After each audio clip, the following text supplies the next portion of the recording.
Creo que ha sido bastante largo, creo yo, para algunos. Dice, "Oye, todavía no termina con Lucas capítulo 1, ¿no? En realidad son hartos versos y siempre quiero detenerme para poder hacer un buen trabajo.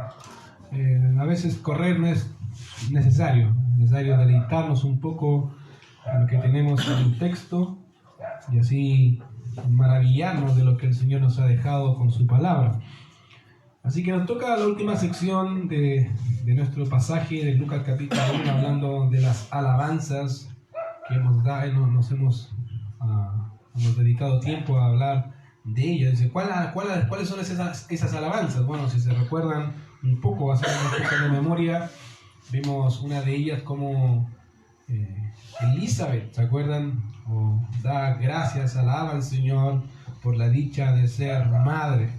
Y vemos ahí como ella se goza al ver también a aquella portadora del Señor y alaba al Señor Dios Todopoderoso por darle ese privilegio. Después vimos la segunda alabanza, que era la alabanza también de María, al ser considerada una sierva del Señor, y ella dice que hágase conmigo conforme a tu palabra. Y vemos cómo María alaba al Señor al ver una de las promesas deseadas por la nación de Israel cumplirse a plenitud, o empezar el cumplimiento de esa promesa de un Mesías venidero que vendría a salvar a su pueblo. Y en tercer lugar vimos la alabanza de Zacarías, este sacerdote del Dios Altísimo, que en sus funciones, ¿se acuerdan? Dios le dice, vas a tener un hijo. Él dice, ¿cómo va a ser eso si mi señora es estéril? Yo ya soy anciano igual que ella, no tenemos oportunidad. Y ahí, ¿se acuerdan? Dios dijo que por cuanto el ángel en realidad dice, por cuanto no creíste en mis palabras, vas a quedar mudo y no vas a hablar hasta que se cumpla. Y aquí hemos estado hablando del cumplimiento, como después del periodo de 9 meses donde su mujer tuvo que padecer o prestar este tiempo de su cuerpo para que naciera Juan, vimos cómo se cumple. Y Zacarías ya en el capítulo 1, versos 67 hasta el 80, lo que hace es empezar a hablar de las profecías guiado por el Espíritu Santo. Ahora mire lo que dice el verso 67, dice, Zacarías su padre fue lleno del Espíritu Santo y profetizó diciendo. En otras palabras, Zacarías, guiado por el Señor, empieza a hablar, empieza a decir ciertas cosas de cumplimiento de ciertas profecías que Dios ya había dado de antemano a la nación de Israel. Una de esas profecías era el pacto davídico, según de Samuel capítulo 7, donde el Señor le promete a David una casa, un trono, un reino eterno, donde se sentaría uno de sus progenitores para gobernar por la eternidad. De ahí donde Zacarías dice ahí, bienaventurado el Señor Dios de Israel, que ha visitado y redimido a su pueblo y nos levantó un poderoso Salvador en la casa de David, su siervo, como habló por boca de sus santos profetas que fueron desde el principio, salvación de nuestros enemigos y de la mano de todos los que nos aborrecieron, para hacer misericordia con nuestros padres y acordarse de su pacto. Entonces ahí está recordando no solamente el pacto de Dios con David, sino la base del pacto de Dios con David, que es el pacto abrahámico. ¿Se acuerdan? Pacto abrahámico, Génesis capítulo 12, Génesis capítulo 15, Génesis capítulo 17, donde Dios establece un pacto con Abraham, donde dice básicamente 3 cosas. Dios le promete una descendencia, ¿se acuerdan? Descendencia, que no tenía una tierra y bendición. Y ahí está, básicamente es la base de los pactos que tenemos en la Biblia. El pacto abrahámico es la base, es el cimiento donde se establece el pacto davídico.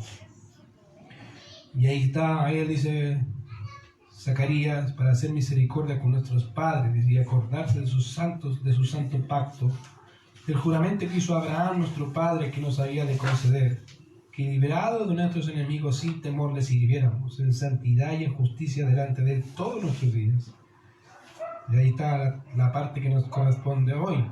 Y tú, niño profeta del Altísimo, serás llamado, porque irás delante de la presencia del Señor para preparar sus caminos. Ahora, Es interesante notar, queridos, que una de las cosas que vemos en el Antiguo Testamento es que los niños desde muy temprano eran educados por los padres. El padre le enseñaba el oficio que le correspondía a su hijo primogénito y él obviamente seguía los pasos de su padre. Eso significa, ejemplo, en el caso de Jesús, ¿se acuerdan?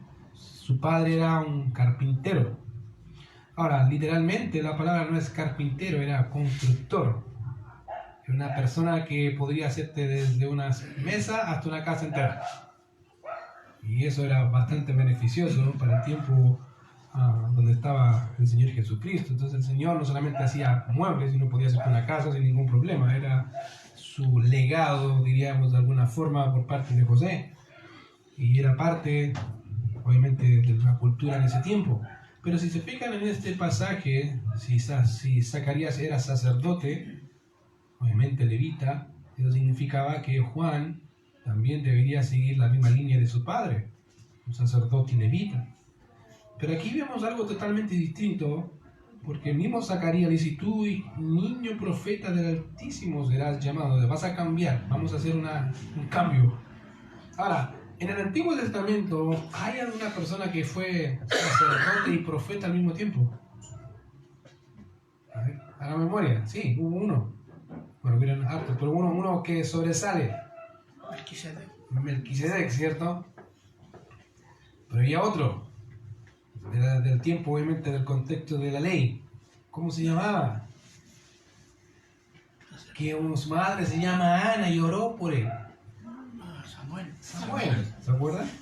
Era sacerdote, pero por todos era conocida como el vidente, el profeta. Porque decía el texto que Dios no dejaba caer al suelo ninguna de las palabras de Samuel. Y interesantemente, vemos acá un caso parecido, en donde Juan iba a ser un niño, si bien debería haber cumplido la parte de sacerdote, no hay ninguna mención en el texto bíblico que diga que hizo eso. En realidad vemos que se fue a lugares desiertos, literalmente, y apareció después, cuando el Señor era el tiempo, el cumplimiento del tiempo en que tenían que empezar a llamar a la nación a volverse a su Señor. Eso fue más o menos 30 años después. Imagínense, 30 años desaparecido, y aparece después Juan hablando en los desiertos de Judea, en el río Jordán, llamando, exhortando a la nación a volverse a Dios, para preparar así a un pueblo bien dispuesto. Esa era la labor. Pero acá vemos, obviamente, como dije, a un niño distinto, muy diferente a los otros, y se ve desde el principio, ¿se acuerdan? Iba a ser lleno del Espíritu Santo desde su nacimiento, y vemos a este pequeño. Ahora, lo primero que vemos en las descripciones de las cuales Zacarías obviamente habla de Juan, es la referencia que hace a este pequeño. Fíjate que lo trata como un niño. Y ahora, es interesante porque en los tiempos del Nuevo Testamento existían dos palabras que en nuestras Biblias se traducen como niño. ¿Ya? Una de esas palabras es nerios, y que habla de un ser inmaduro. Puede ser grande o chico. De hecho, si pueden averiguar en las Biblias, si tienen una buena concordancia, van a notar que a veces esa palabra nerios, aunque se utiliza para referirse a pequeños, a niños, la idea principal en griego habla de una persona infantil, inexperta, o a veces con comportamientos tontos. Como por ejemplo, Mateo capítulo 21, verso 16, 1 Corintios 13, 11, y también obviamente aplicado de una forma metafórica sobre la inmadurez de los creyentes, como en Hebreos capítulo 5, verso 13, y Efesios capítulo 4, cuando dice que no seamos niños fluctuantes. Esa palabra, niños fluctuantes, es una persona inmadura, que no sabe qué hacer, que anda así como los niños, ¿cierto? Dice ya, como diríamos, como un niño, como un adolescente. ¿Qué vas a hacer qué vas a estudiar? No sé. ¿Qué te gusta? No sé. ¿Para dónde vas? No sé. ¿Y qué vas a hacer con tu vida? No sé. No sabe. Inmaduro, infantil. No tiene idea. Esa es la idea. Nerios habla de una persona no necesariamente de edad, no va al punto de la edad, sino de la conducta, de su forma de pensar, de su forma de ver la realidad. Y esa es una de las palabras que muy comúnmente se traducen como niño en la Biblia. Pero hay otra palabra en la Biblia que es la palabra paidión.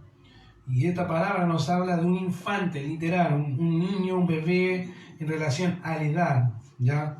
Básicamente un bebito, ¿ya? Y cuando Zacarías habla de su hijo, no solo debemos entender que Dios está guiando a Zacarías a hablar de este como un niño. Fíjate, no le dice mi niño, aunque podría haberlo dicho mi niño, ¿cierto? Tiene toda la propiedad, dice no, y tu niño. Está enfatizando, tú en realidad eres un niño distinto. Ahora, todo padre siente que su hijo es distinto, ¿cierto? Si uno dice, sí, mi hijo es distinto, sí. Pero acá no va al punto no está hablando de forma paternal, está hablando guiado por el Espíritu Santo proféticamente, está pensando en la función que llevaría Juan.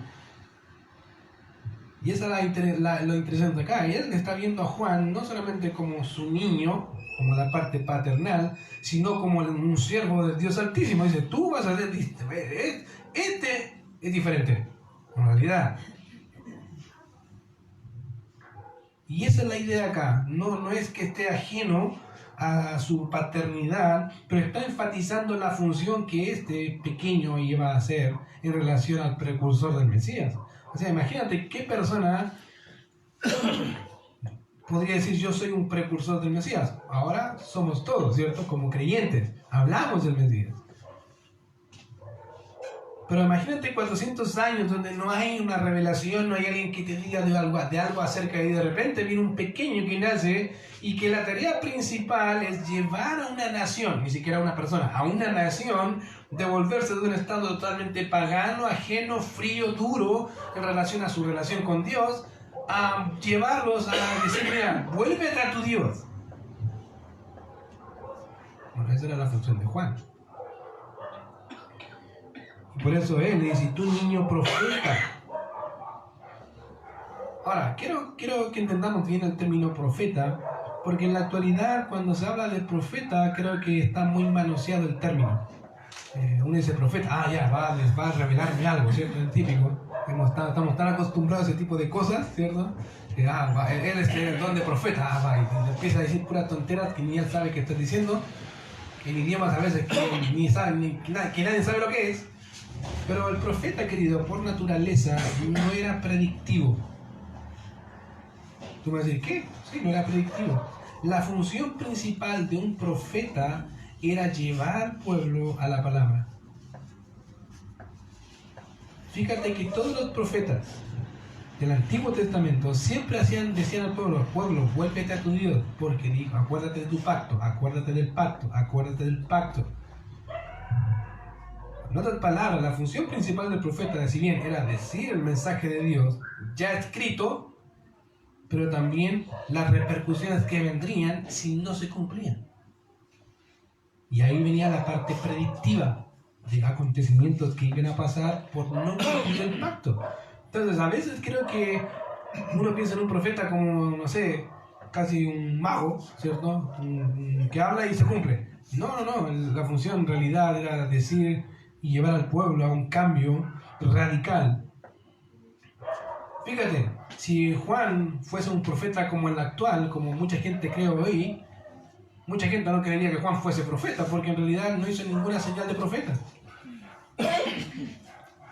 No hay ningún escrito en la Biblia que diga que Juan, no sé, resucitó a alguien, ¿cierto? Hizo algo maravilloso, algún tipo de señal, no hay ninguno. Pero se le designa como profeta por su función propia, básicamente. Decía, llevaba al pueblo, ¿a qué? A volverse al Señor. Y esa es la idea. Ahora, fíjense, dice ahí, porque, y tu niño profeta del Altísimo. Ahora, es interesante porque vemos mucho del judaísmo en esa expresión. Hijo, profeta del Altísimo, profeta del Elión. Y eso nos permite entender que Juan servía a un Dios querido soberano y que esta soberanía acoge revelarse al hombre y cumplir así su palabra. Querido, yo no sé si te gusta entender o saber de la soberanía de Dios, pero te digo, Dios es soberano. ¿Te guste o no te guste? Y la soberanía implica las cosas buenas para nosotros y las cosas malas. Dios permite situaciones difíciles, sí las permite. Como también Dios permite las cosas que nos beneficien, ¿cierto? Sean buenas o malas, como dije, según nosotros, ¿cierto? Yo creo que a nadie de nosotros nos gusta, somos masoquistas, ¿cierto? Para decir, me gusta sufrir. No.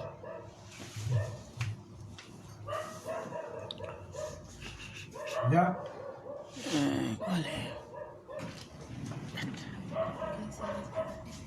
Ya, déjenlo ahí, no se preocupen del celular, por favor. Ahí, ya, déjenlo ahí, no sigan con el celular. ¿Y qué no está? Ya, si no importa, si no graba no importa. Se lo perdieron los que no vinieron, ¿no? Ya. Ya, entonces, querido, esa es una realidad que el creyente debe entender y debe amar a Dios. Dios es soberano.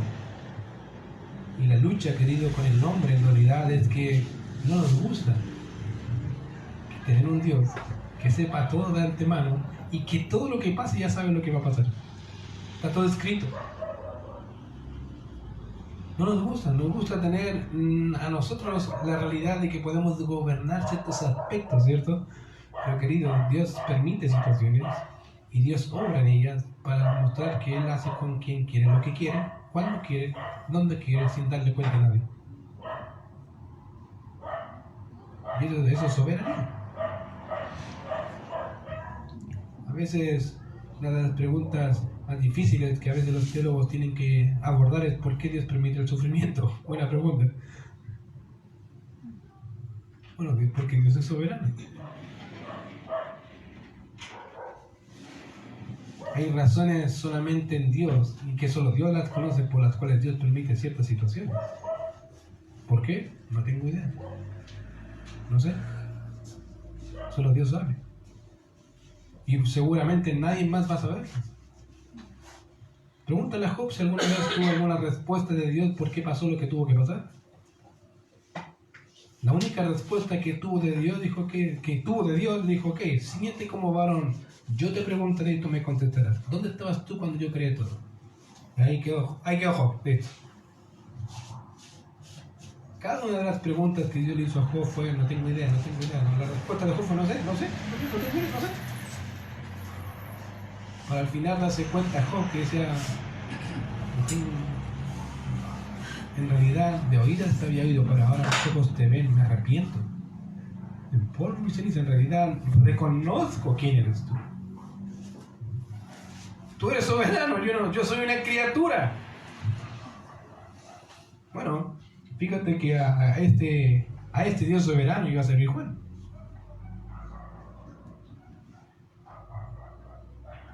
Y eso nos permite ver, obviamente, la magnitud del ministerio de Juan.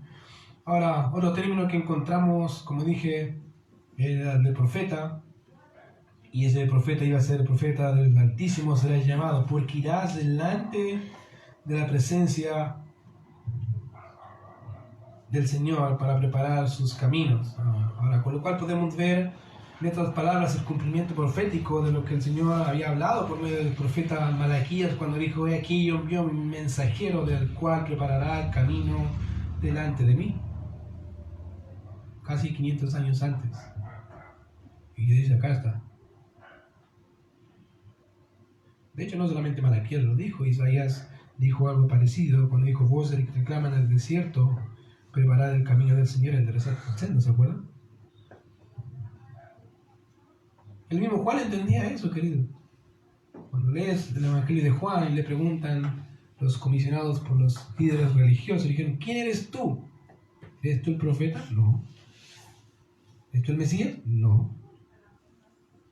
Entonces, ¿quién eres? Dinos para que podamos responder a quienes nos mandan. Yo soy una voz que clama en el desierto. Preparar el camino del Señor. Juan sabía muy bien lo que tenía que hacer. Y él sabía que era la voz en el desierto, literal.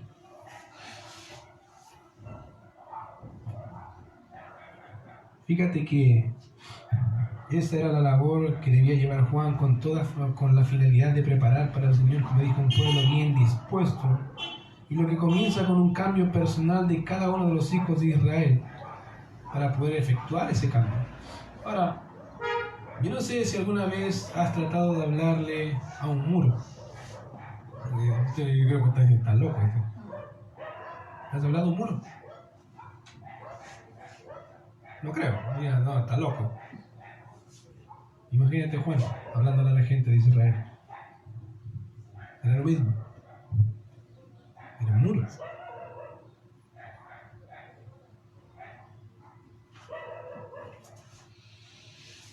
Imagínate. Aún hace tiempo me acuerdo de un predicador que estaba enseñando homilética. Homilética básicamente es el arte de predicar. Llevó a sus alumnos a un cementerio. Y todos así, ¿nos van a venir a predicar? Sí, vamos al cementerio. Y lo llevó y nadie sabía que era el cementerio.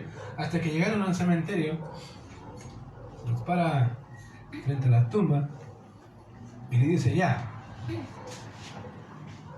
Juan, vamos a predicar. Y Juan mira al rey y dice, pero ¿y a quién? ¿A eso?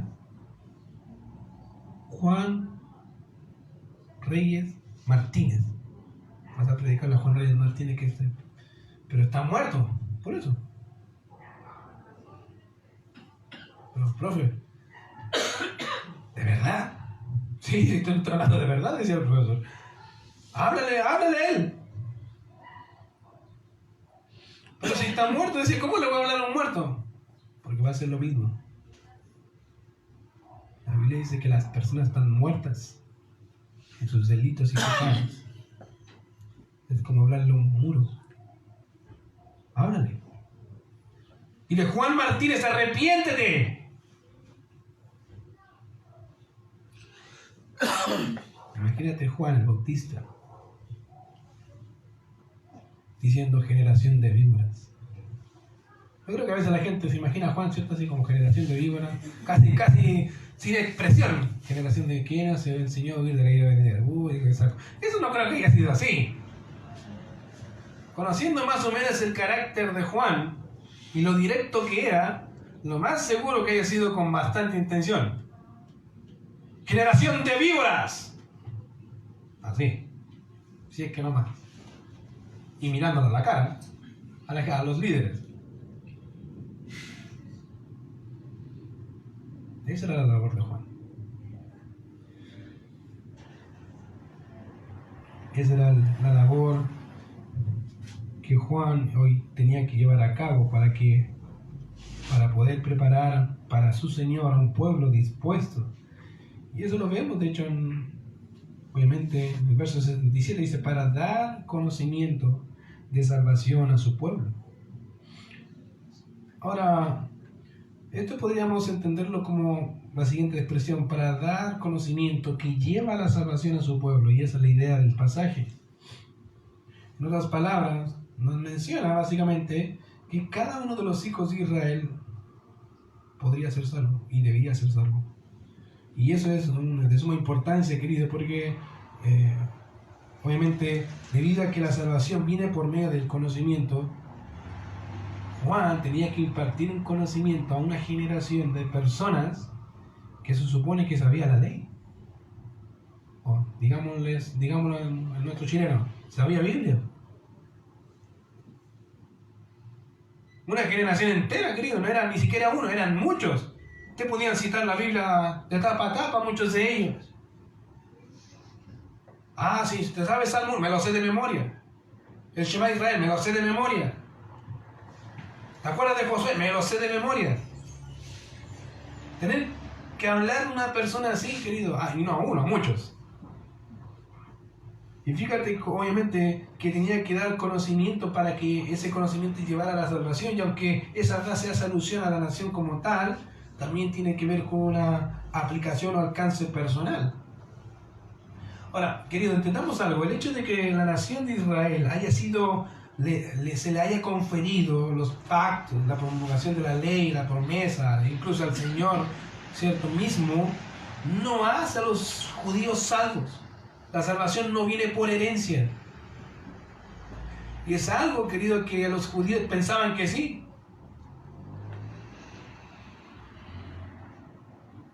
¿Cómo lo sé? Bueno, si ve la predicación de Juan, dijo, en generación de víboras, ¿quién les enseñó a huir de la ira venidera, cierto? Después de hacer frutos dignos de arrepentimiento, porque yo digo que Dios puede levantar hijos de Abraham incluso ¿de qué? De las piedras. ¿Por qué? Porque su pensamiento decía, es que soy hijo de Abraham. ¿Estoy seguro? No, no estás seguro. La salvación no tiene que ver con un linaje solamente. No es que soy, porque soy hijo de Abraham, soy salvo, ¿no? Y eso era real, querido, en el tiempo de Juan, en el tiempo del Señor, era real. Los judíos pensaban que por el solo hecho de ser judío soy salvo. No. Y en la actualidad pasan cosas iguales. La gente piensa que por el solo hecho de ir a la iglesia soy salvo, por el solo hecho de que soy hijo del pastor, de la pastora, del tío, del sobrino, soy salvo, querido. Eso no es así. La salvación nunca ha sido así. La salvación siempre ha sido personal. Siempre.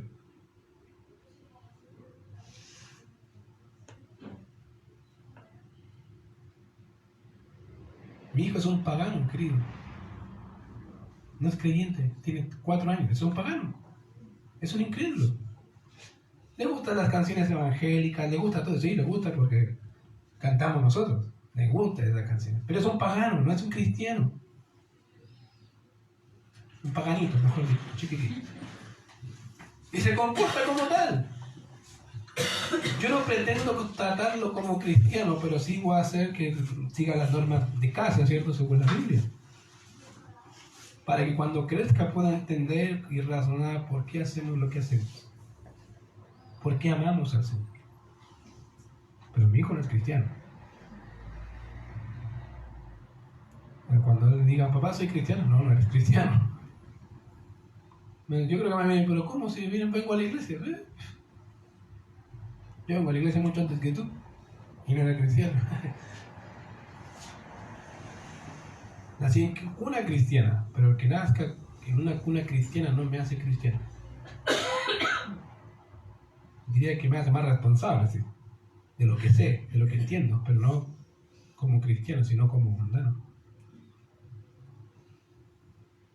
Querido, esta generación sabía mucho. Esperábamos un Mesías. Y obviamente Juan tenía que dar un conocimiento, obviamente, correcto, debido a que la salvación implica conocimiento que lleva a una transformación. Fíjense que eso dice el texto. ¿Para qué? Para la perdón de pecados. De hecho, si vemos lo que Moisés escribe en Deuteronomio capítulo 30, verso 1 al 3, vemos que no podemos, que Israel no podría cumplir los mandamientos de Dios. ¿Sabías tú? Dios ya lo había dicho. Israel no vas a poder cumplir los mandamientos. E Israel trataba de cumplirlos, aunque sabía que no. Mira lo que dice Deuteronomio. Dice, sucederá que cuando viniera sobre ti todas estas cosas, ¿cuáles? La bendición y la maldición,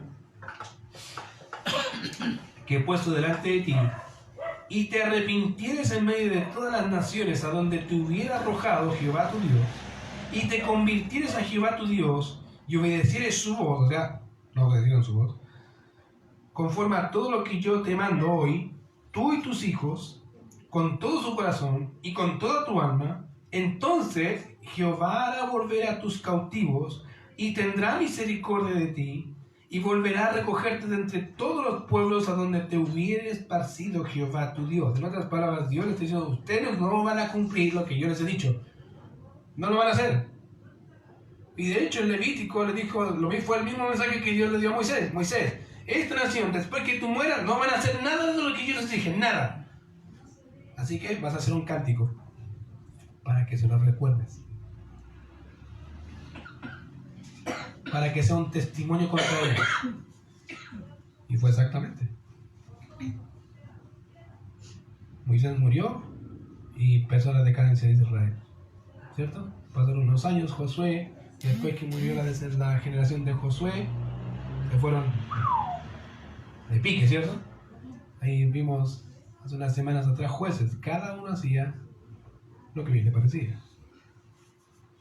La ley, ahí está. La Biblia está en la casa. ¿Para qué sirve? No, para Salmo 119 por si acaso, Salmo 23, Jehová mi pastor, para tener asiento casi como amuleto. Y eso era Israel. Podríamos decir que mejoró en algunos años, sí, pero el corazón en realidad de Israel nunca fue recto para con Jehová su Dios, excepto uno, David, ¿se acuerdan? Una y otra vez vemos en Samuel, Reyes y Crónicas, dice, en el corazón de David mi siervo. Pero en realidad ese hombre sí servía a Dios con todo su corazón. Fue el ejemplo que tuvo la nación de Israel de alguien que ama a Dios, con todo. Esto no significa que no pecó. De hecho, pecó. Y todos sabemos lo que pasó, ¿cierto? Pero también vimos cómo se avergonzó, cómo buscó al Señor. Entonces, vemos acá en Deuteronomio que al considerar la historia de Israel podemos ver que en realidad no obedecieron a la voz de Jehová su Dios. Y aunque Dios prometió tomarlos de todos los rincones de la tierra, ya esto que está ahí es una profecía que no está cumplida, debido a que esto nos muestra un Israel transformado. Ahora, tú dices, pero Israel ya está como nación, ¿sí? Pero Israel es más pagano que todos nosotros juntos. Israel como nación no es una nación que busca a Jehová. De hecho, muchos de los ateos son judíos. No es una nación que busca a Jehová. Entonces, esto que está en Deuteronomio no se ha cumplido todavía. Porque dice que van cuando se vuelvan con todo su corazón a mí. Cuando eso suceda, ahí sí. Pero no ha pasado. Israel sigue duro. Sigue pensando que por ser descendencia de Abraham tienen todo ganado. Es lamentable pensar de esa forma, debido obviamente que no es así. Y todo lo que está ahí, como sucederá, es lo mismo que aparece en Romanos 11, 25 a 26, cuando dice todo Israel será salvo. Querido, todo Israel va a ser salvo. Una nación entera va a servir al Señor. Ahora, para que alguien pueda ser salvo, debe haber una transformación interna. En palabras de Moisés, debe haber una circuncisión del corazón. Querido, ninguna persona va a durar mucho pensando que el cristianismo tiene que ver con seguir ciertos ritos. En el tiempo va a empezar a descascararse. Es como ese disco pirata, ¿cierto? Todo rayado por fuera, se ve bonito, pero no es de la misma calidad. No es la misma calidad. Y cuando a veces la gente quiere ser cristiana, se va a notar. Se nota.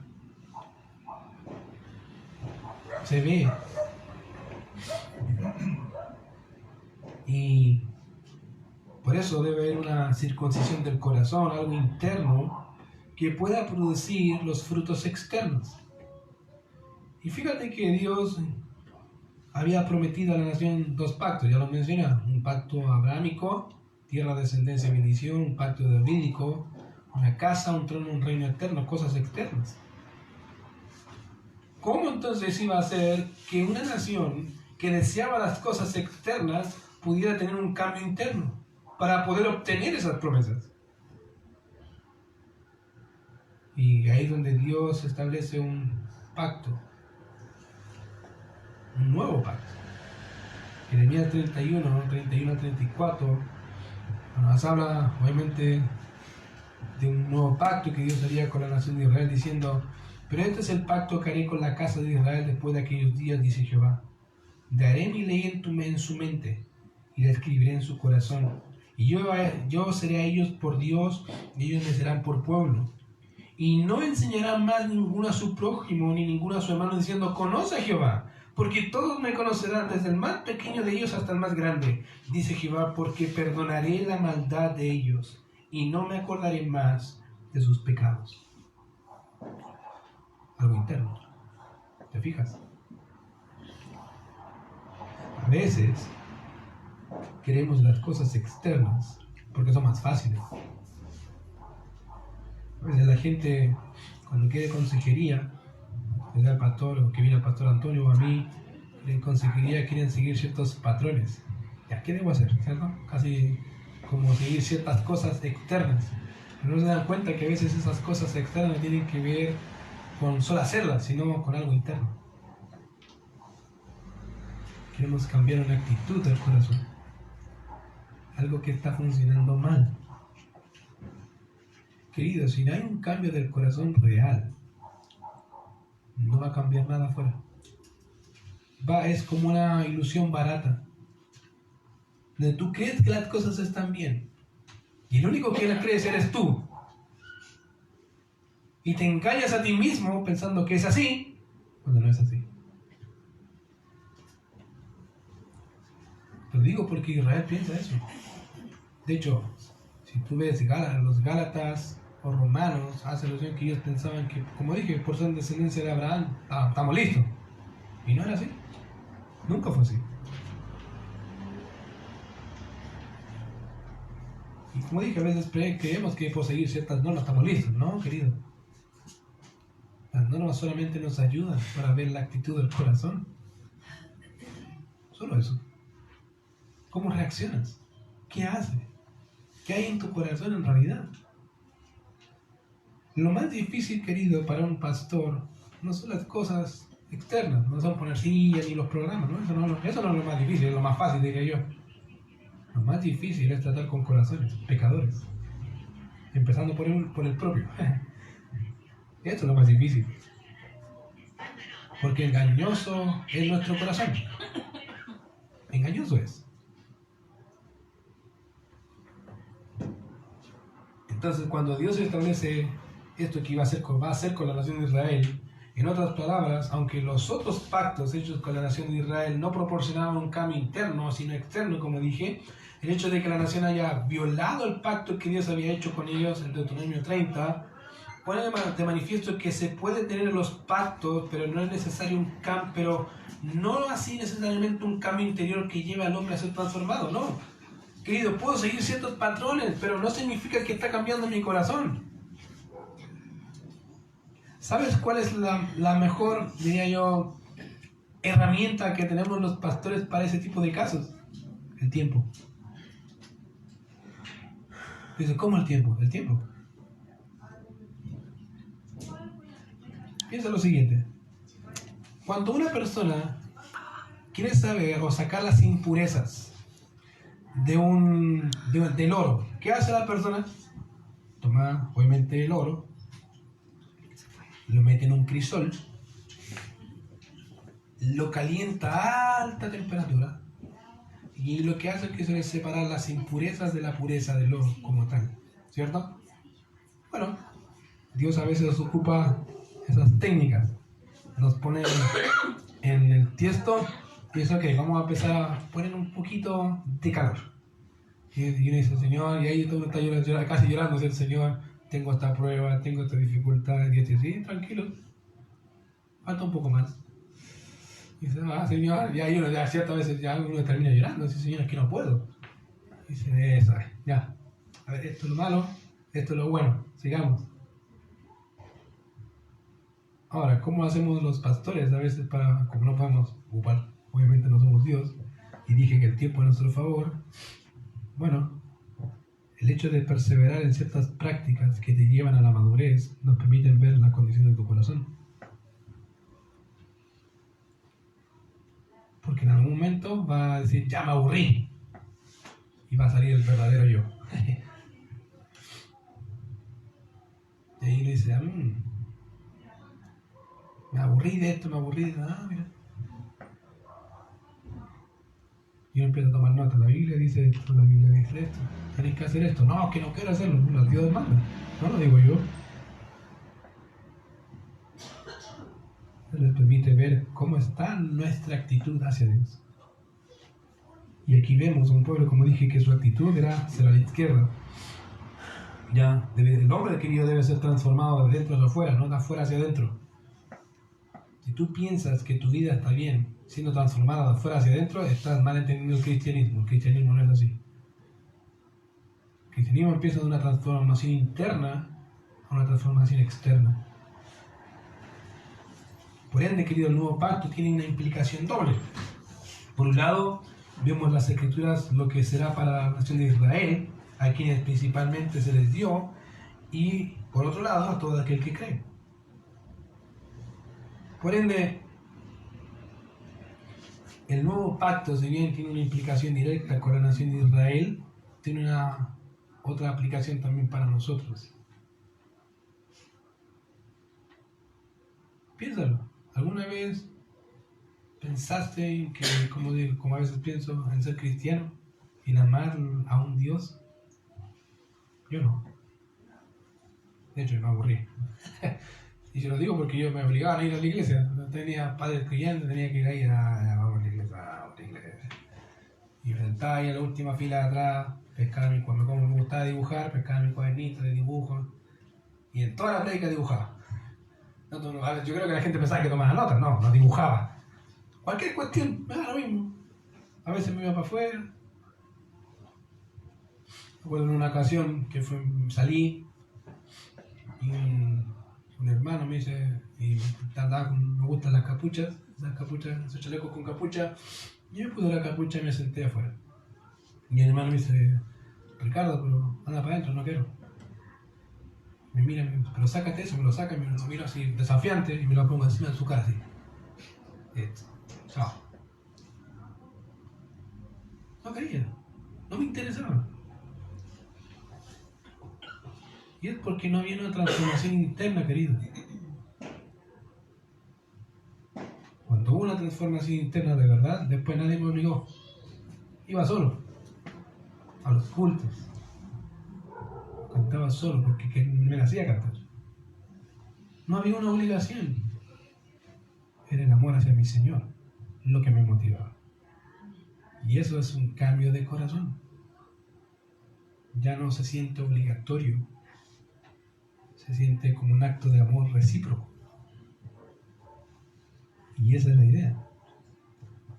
Cuando vemos acá este acto que Dios iba a hacer con la nación de Israel, y haciendo de este un pacto personal mediante la fe en Jesucristo, obviamente hace que también los creyentes en la actualidad gocen de alguna manera de este nuevo pacto. En el caso de la nación de Israel, todas las personas o todas las promesas de bendición dadas mediante el pacto abrahámico y el pacto davídico serán aplicables en plenitud cuando el nuevo pacto esté aplicado en plenitud a una nación. O sea, hoy día no gozan de plenitud del pacto abrahámico ni del pacto davídico. ¿Por qué?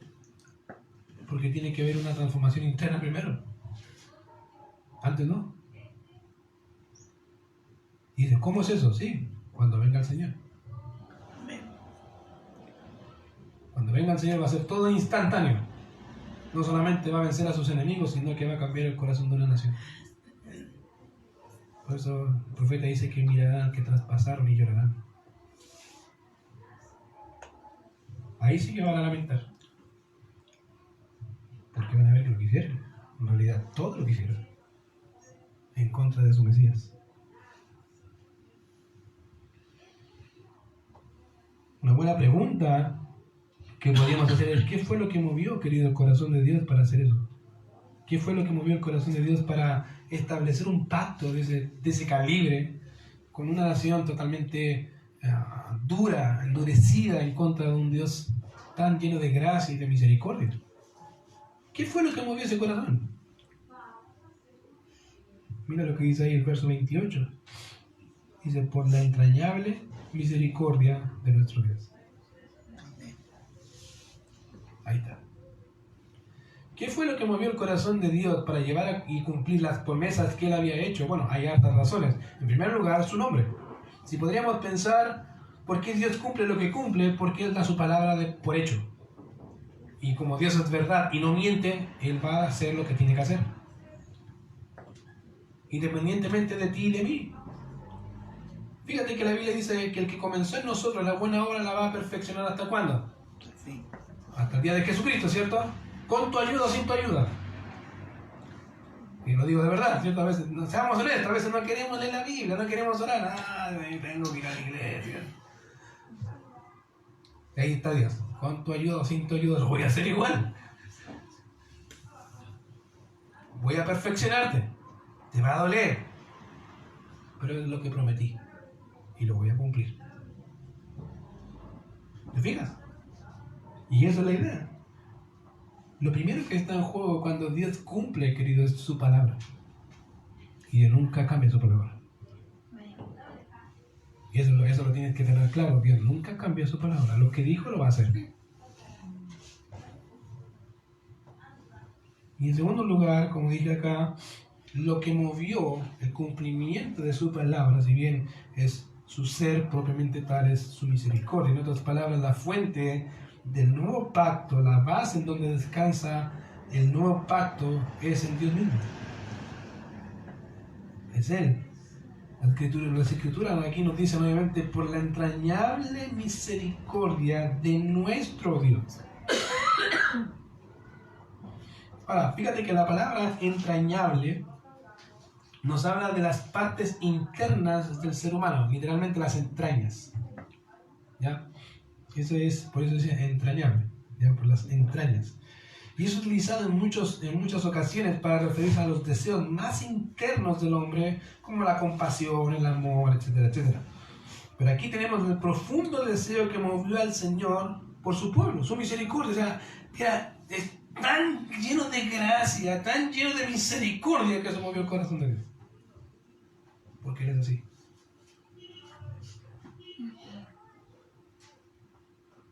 Su misericordia, de hecho, eso es lo que dice Efesios capítulo 1. Su misericordia. Por su misericordia somos salvos. Porque Él es lleno de misericordia. No hay otra forma. No es porque dijo, mira, este es buena onda. Ya, lo salvo.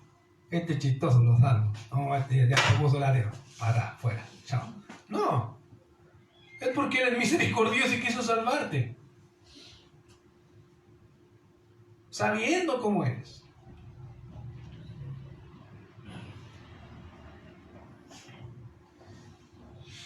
Y de esa expresión nos muestra la inmensa preocupación de Dios por su pueblo. Querido, si tú piensas que Dios ha desechado a Israel, como dice Pablo, en ninguna manera. ¿Por qué? Porque Dios no desecha lo que ama.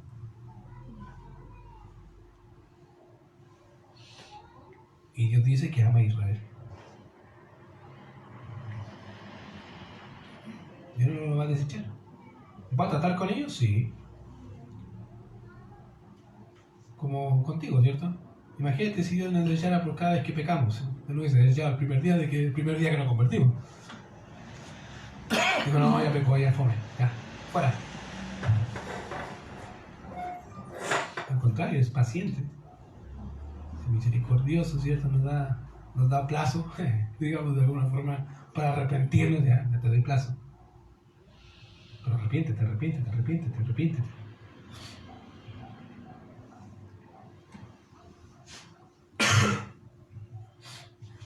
Esta expresión nos muestra la inmensa, como dije, preocupación de Dios por su pueblo, por hombres pecadores. Y eso es la misericordia, esa es la misericordia de Dios, salvar a hombres que están llenos de maldad, llenos de pecado, llenos de engaño, y salvarlos. De hecho, A.W. Tozer, un escritor, hablando de esto, dice lo siguiente, y cito: cuando a través de la sangre del pacto eterno, los hijos de las sombras, llegamos al fin a nuestro hogar en la luz, tendremos 1000 cuerdas para nuestras arpas, pero la más agradable muy bien podría ser aquella entonada para proclamar de manera más perfecta la misericordia de Dios. Nosotros que merecemos el desierto, disfrutaremos comunión. Que merecemos los sufrimientos del infierno, conoceremos la felicidad del cielo. Y todo a través de la tierna misericordia de nuestro Dios, por cuyo medio la aurora de los altos nos visitó. Eso es misericordia, querido. En otras palabras dice, mira, nosotros que merecemos todas las desgracias, incluso el mismo infierno, gozaremos un día de gozo, dicha y de la presencia de Dios por los siglos. ¿Por qué? Porque Dios es misericordioso.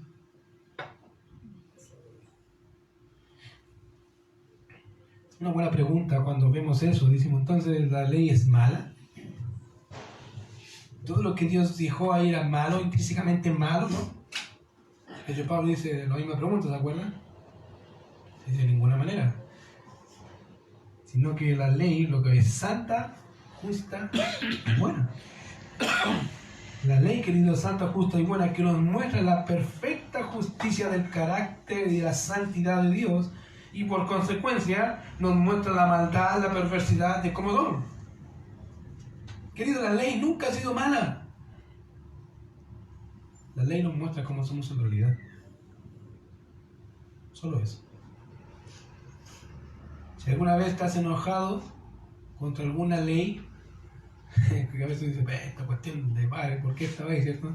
¿Por qué tengo que pasar? Y son leyes, dice, pero obviamente hablando de leyes que no vayan en contra de la Biblia, voy a dejar claro eso.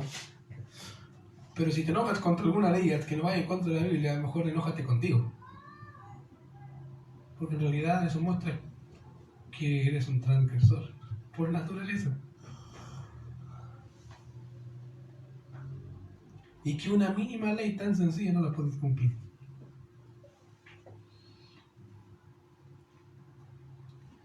Hace unos meses atrás,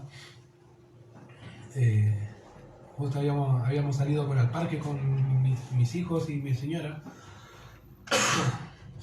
Y no sé, íbamos a ir a una actividad y yo le dije, quise darle una sorpresa a mi señora.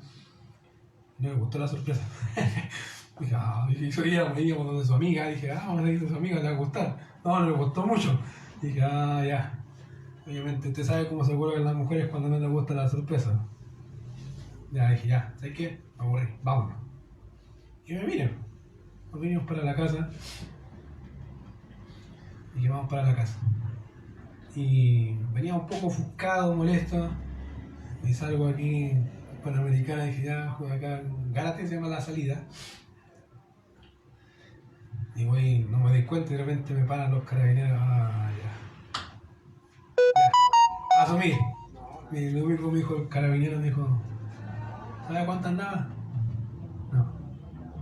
92 en una sección de 50. Pásame sus papeles. Tiene citación, vale. ¿Cuánto hay que pagar? Vale. ¿Asumir nomás? Vale. Pecado impedernido. Vale, ya. Llegué a la fiscalía, ¿qué iba a hacer? No iba a reclamar, no sé si la infracción la cometí yo. ¿Cuánto hay que pagar? Tanto. Y el juez aplicó misericordia y dijo, te vamos a rebajar porque es la primera. Misericordia, gracias. Listo. Querido, no podía reclamar. ¿Qué iba a reclamar? Tenía que aceptar, infringir la ley. Querido, a veces somos igual con Dios. Queremos decir, no, es que, en vez de decir, Señor, ya, me callo y asumo, Señor, perdón. Corta. Pequé. ¿Qué tengo que pagar? ¿Cómo rectifico? Y esa es la idea, querido. La idea es rectificar, cambiar. Ahora mi señora, después que pasó, dijo, ¿aprendiste? Sí. Nunca más. No. ¿Aprendido? ¿Lección aprendida? No, ahí nomás. Entonces ahora cuando voy a la autopista, no trato de no ir a 100, aunque vaya a la tercera pista, que otro pase por al lado, vaya a 150, me da lo mismo, voy a 100 nomás. Trato de ir a 100 ahí, tranquilo. Lección aprendida. Eso nos muestra, querido, como les dije, que en realidad podríamos tener mil excusas. Pero como dice el dicho chileno, ¿cierto? Las excusas graban la falta. Hace poco estaba viendo también a un coreano, peruano, es muy interesante, que trata de explicar un poco de su cultura. Y él decía a veces, cuando tú vas a Corea, o a China, no me acuerdo, y va un latino y dice, cuando tú llegues al trabajo allá en Corea tarde, ni se te ocurra decir la razón por qué llegaste tarde. Aunque te pregunten, llega a tu trabajo y jefe, llegué tarde, perdón, lo siento, y nada más, no digas nada, no va a volver a pasar.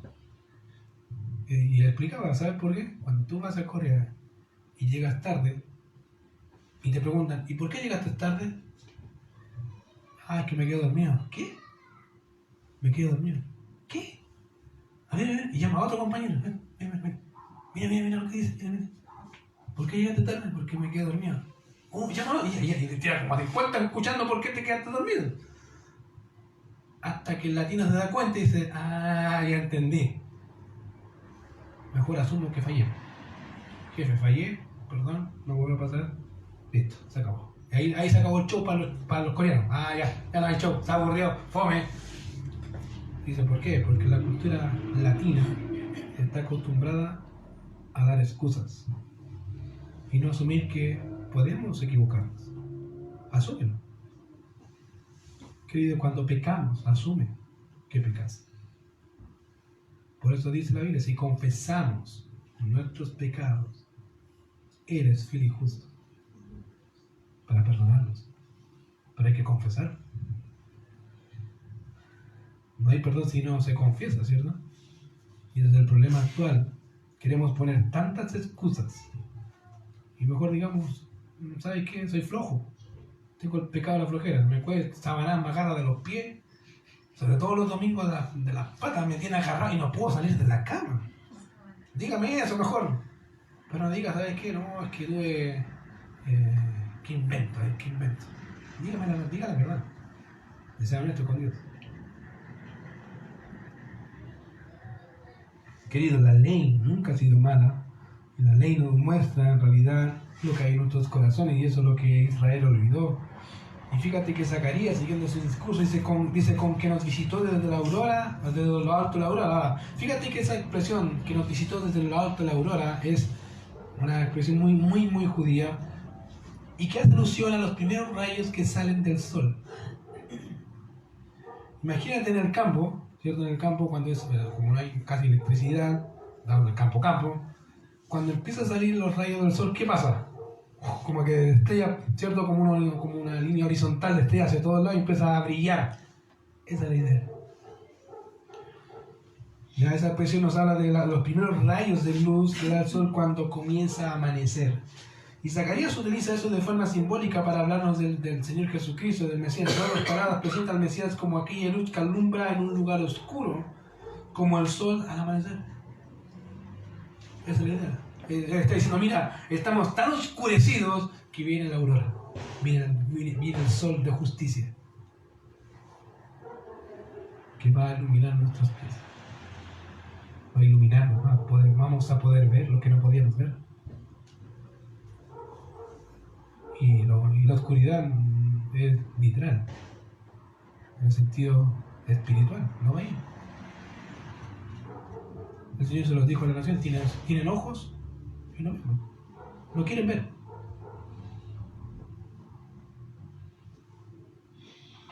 Y tampoco quiero que vean, porque están endurecidos. Entonces, fíjate que eso iba a pasar, verso 79, ya me queda poco. Este y otro más. Dice, para dar luz a los que habitan en tinieblas y en sombra de muerte, para encaminar nuestros pies por caminos de paz. Ahora, la expresión tinieblas tiene dos connotaciones. Una tiene que ver con tinieblas en el sentido de ignorancia, de que no tiene idea de ciertas cosas. Y otra forma en que se utiliza es tinieblas en el sentido moral. Básicamente, una persona que está totalmente entregada a ciertos tipos de prácticas inmorales o gobernada también por el príncipe de este mundo, Satanás, el diablo. Ambas cosas se aplican aquí. Querido, la nación de Israel, aunque creía saber, no sabía. Y aunque creía tener luz, no la tenía. Como dice el dicho, no hay más ciego que el que no quiere ver, ¿cierto? Es la idea, querido. Ahora, hay creyentes así, que le dicen 1, 2, 3, 1, y no. Yo digo, a veces me pregunto, ¿sería que soy yo, Señor? O se hace, o no sé. Pero mira, claro. Y es interesante porque esta nación era, como te dije, sabían Biblia, no eran personas que no sabían Biblia, conocían las escrituras mucho mejor que probablemente muchos que nosotros. Pero estaban en tinieblas. Y es porque en realidad seguían la ley, pero para justificarse a sí mismos, no para buscar la justicia de Dios en ella.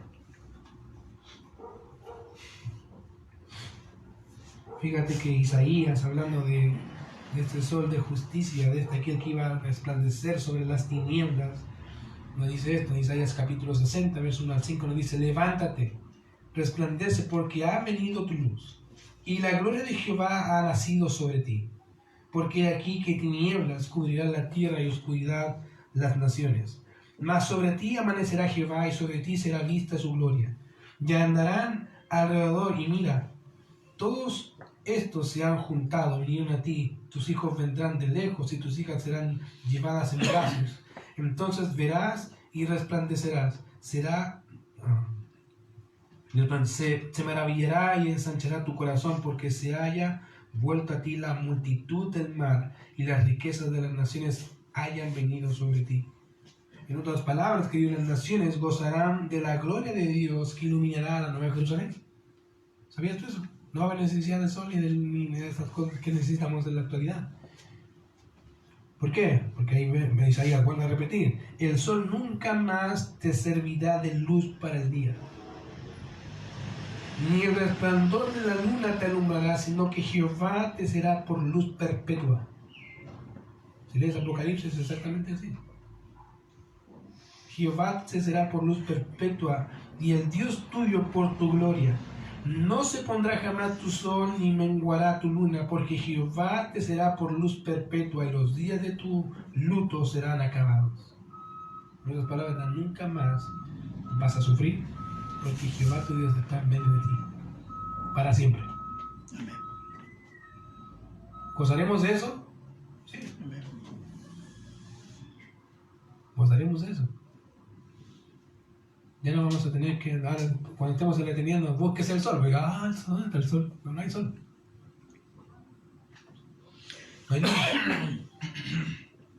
Porque Dios va a ser la luz que brille por la eternidad. Todo eso, ¿para qué? Para encaminar nuestros pies por caminos de paz. Fíjate que es interesante notar que las naciones siempre han querido buscar la paz, ¿cierto? Siempre. La paz mundial. El problema es que la están buscando de forma externa, no interna. Querido, la Biblia dice: justificados pues por la fe, tenemos paz para con Dios. Y esa es la mejor paz que cualquier hombre puede tener, la paz con Dios. Va a ser el momento en que el hombre diga: entiendo lo que es la verdadera paz. Israel no la conocía ni la conoce. El creyente la conoce. En la actualidad, todo aquel que cree tiene verdadera paz en el Hijo. Tiene paz con Dios. La guerra que Dios te declaró desde el momento de tu nacimiento por rebelarte en contra de su nombre se termina con Jesucristo. Y ahí eres amigo, hijo, coheredero con Jesucristo. Pues eres de paz con Dios, y que a su vez te provee de su paz en medio de las aflicciones, llamada también como paz de Dios, que es distinta. Querido, el mundo busca la paz donde no la va a encontrar, porque la verdadera paz no nace de un corazón perdido, nace de un ser obviamente que goza de paz, que es Dios. Mira lo que dice al final del verso, dice: y el niño, en este caso de Juan, al terminar todo lo que Zacarías dice, mira lo que pasó con Juan: y el niño crecía y se fortalecía en espíritu, y estuvo en lugares desiertos hasta el día de su manifestación, a Israel. En otras palabras, fíjate que lo que hace Lucas acá es ponernos, como diríamos, en continuará. Dice, ¿quieres saber lo que va a pasar con este niño? Te voy a decir solamente un resumen. Creció, se fortaleció, el espíritu se preparó para comenzar su ministerio. Fíjate qué interesante. Creo que si pensamos en Juan como niño, nadie pensaría que Juan hubiese sido lo que fue. Como creo que los niños que tenemos en la actualidad en la iglesia, creo que nadie puede saber, a fin de cuentas, qué va a pasar con ellos, ¿cierto? Solo Dios. Pero si algo podemos hacer es ayudarles a seguir y amar a Dios, ¿cierto? Eso sí podemos hacer. Prepararlos para que sirvan a Dios, en donde Dios los llame, de la manera que Dios quiera. Como te dije, mi hijo es un pagano, pero quiero enseñarle a amar a Dios con todo lo que pueda. Y esa es la idea, no solamente de mi hijo, de todos los pequeños de la iglesia, querido. Que todos los pequeños pueden decir, yo amo a Dios, a donde quiera, allá voy a estar. La pregunta es, ¿y tú como adulto? ¿Estarías dispuesto a sufrir lo que sufrió Juan? Ahora tú dices, ¿qué sufrió Juan? Soledad.